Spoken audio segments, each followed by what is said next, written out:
So the old bait and switch is in Season 2, Episode 10 of The Promised Neverland. We had the traitor angle last week. It looked like we had one on Norman's side, and the mama was being full-on traitor. It was kind of up in the air. Was she going to help the kids, or was she going to betray the kids? And everything was lining up to being traitor angle.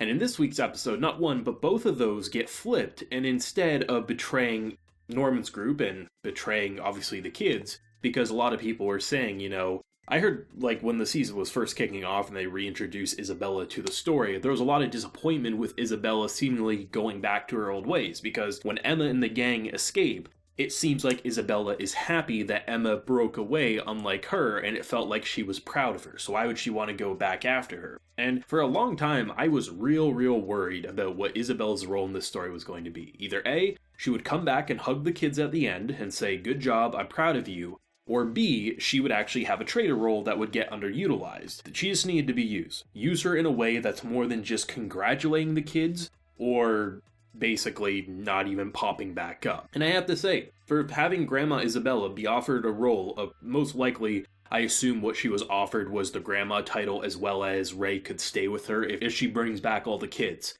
We know for a fact that the mamas of the farms, they're not doing it because they believe in the system, they do it out of fear. 1 out of 1,000 kids might be mother material. Emma was one of those kids. But they have a chip that will kill them should they not obey. So what do? Do you raise people for cattle, or do you die? And it's clearly a fear thing. Now, there is a convenience aspect about this, because could Mama really have convinced every single person? I'm going to assume, my own headcanon, no, and those who didn't obey probably got knocked out or killed. Just gonna assume that. But the idea of, even before the guns are drawn, you see a smile when she's listening in on the radio. I was like, okay, she's clearly not going to betray. And my red flags were up in the air. I was like, is she just gonna hug the kids when this all works out? And instead, she used the fear of saying, hey, we're not gonna have to worry about these chips anymore. We're gonna hack into it, we're gonna get rid of this. There won't be any fear holding us down. What do we want to do? Do we want to support the system, or do we want to save our kids? And I believe a good amount probably would want to. So to me, the bait and switch, you still have a traitor angle, but it's not what we originally thought. Norman's side, it's a bit more of an iffy situation, I think, but I do think by having it be we think there's going to be at least one person pushing back against the shonen mentality of, you're our boss and we'll just follow your orders. On the flip side, we knew the characters were going to have that shonen logic, that they were going to follow Norman because Norman's their boss. So at the very least, use your last couple of episodes and make it worth it. And they have a plan that I think makes sense. I was a little worried as well on this end, because character reveals the plan. We're going to use hot air balloons, we're going to dispense some medicine, so it gives them a warning. But it doesn't feel like they were stupid enough to just blindly believe it. They were prepared to shoot down the air balloons before they even got close enough, and whoever was inside, they would attack. The main issue is, how would they get around the kids getting still in there? And by having kind of your assault force here kind of linger in the background, the ones that got shot out, exploded, I felt like they covered their tracks to have a plan that, even though there's convenience about it, like the fact that no one betrayed Norman, the fact that maybe no mamas betrayed Grandma Isabella, at the same time, we know the convenience is a core theme of Season 2, and that we're essentially in Season 3 of The Promised Neverland. Give me an ending at the very least that has a plan that actually has a beginning, middle, and end.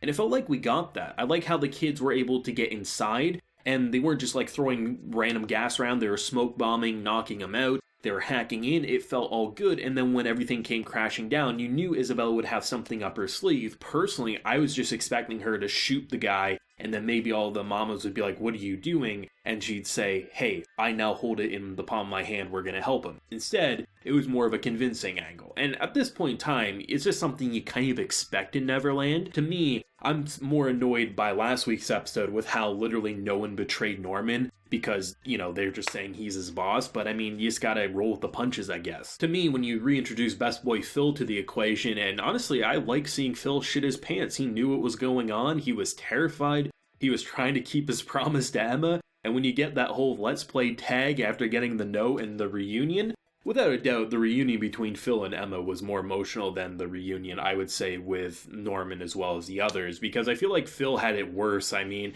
even though he got experimented on, Norman that is, Phil is so young, and the burden that this character had to go through. Like, sure, on a physical level, Norman suffered more, but my boy Phil, he deserves the MVP medal of the episode, I feel like. Best boy Phil came in clutch, and it was nice to see how it kind of all came together. I know this episode will get ripped into. Every episode of Neverland gets ripped into. If you say you like an episode that the majority hates about this, you get death threats. I've seen it in my comment section. I've seen it online. It's horrible. But all I can say is that I've had my criticisms. I literally had last week people say I'm too big of a hater on The Promised Neverland. I don't know how in anyone's right mind that you could look at my reviews of The Promised Neverland and claim I'm a hater. If anything, I've been one of the more positive voices on this season while voicing my criticisms where they pop up. I was fine up until the shelter, even when they left the shelter. It's just afterwards, that's when things started to crack more and more for me. And I feel like it's season 3. I feel like we should have had at least 16 episodes for this season. We could have covered a lot of the issues, and from what I've learned, a lot of my issues about how things are happening actually kind of happen in the manga the way I want it. It's kind of unfortunate. But even though I can look at this episode and say it's similar to the issues I had last week, because I've already seen those issues, I kind of accept this is just how it's going to be. So as long as they use what I usually dislike about anime, which is convenience, no characters really dying, feeling like everything happens happy-go-lucky, I think it does make sense. One of the biggest things that I think I really appreciate, which I'm sure people will hate about the episode, is how they were able to overrun the farms after the mamas and everything said, the reinforcements. How are they going to deal with it, right? There is literally an entire civilization of demons who are starving by the current system. They don't have enough food, the higher-ups are malnutritioning them, there's no way for them to survive. If an evil demon blood girl offers you a way out so you don't have to starve and you don't have to eat humans to keep your form, the people will rise up and overthrow the government. To me, I love that aspect about the episode. That is probably the least convenient aspect about this episode. Norman's side, Mama's side, I can see where people are coming from if they want to say oh, no, Mama's betrayed her. That seems a little weird. The fact that Vincent and all the others, they didn't betray Norman, sure. But the idea of a demon civilization rising up because they are hungry and they are saying, screw it. As much as we like the taste of tasty children, if you're saying I don't have to watch my loved ones starve anymore by having this blood, let's go throw them out of their seats of power. To me, I like that type of stuff, and I think that's just why I come out positive with this episode. I think the plan makes sense. Sure, it's convenient, but we've seen a lot of convenient things over the weeks. It's just what I expect at this point with the story. And honestly, I'm excited to see how they'll wrap it up next week.